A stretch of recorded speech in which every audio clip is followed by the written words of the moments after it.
মরিচের যে ঢলে পড়া রোগ এটি কিন্তু খুব গুরুত্বপূর্ণ একটি রোগ এই সময়, বিশেষ করে যখন বর্ষাকাল আসতেছে, বৃষ্টি হচ্ছে, এবং এতে করে হবে কি মরিচ গাছটা হঠাৎ করে আপনার কিন্তু জায়গায় জায়গায় এভাবে মানে সম্পূর্ণ গাছটায় মারা যাবে। এবং মরিচ গাছটা যদি না থাকে তাহলে কিন্তু আর ভালো ফলন আশা করা যায় না। তবে এখানে আমরা যে একটু দাঁড়িয়ে আছি এখানে দেখুন ভালো ক্ষেতটা তুলনামূলকভাবে ভালো আছে। এখানে কিন্তু অনেকগুলো গাছ কিন্তু এভাবে মারা গেছে।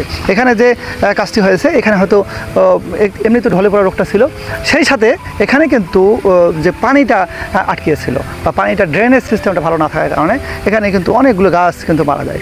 পক্ষান্তরে এখানে যদি আমরা দেখি যে এখানে একটু ঢলে পড়া রোগটা কম আছে, কারণ এখানে যে ড্রেনটা, যে পানিটা এখানে আটকে থাকে না, এখানে কিন্তু পানিটা খুব মানে দ্রুত নিষ্কাশিত হয়ে গেছে বা মানে চলে গেছে এই প্লট থেকে, যার জন্য কিন্তু এখানে ঢলে পড়া রোগটা তুলনামূলকভাবে কম, আর এখানে কিন্তু ঢলে পড়া রোগটা তুলনামূলকভাবে বেশি। শুধুমাত্র এই ড্রেনটা যদি ভালো করা যায়, পানিটা যদি দ্রুত নেমে যেতে পারে, তাহলে কিন্তু এই রোগটা অনেকটা মানে কম হয়। আর যদি পানিটা আটকে থাকে তাহলে কিন্তু আপনার অনেকগুলো গাছ মারা যেতে পারে।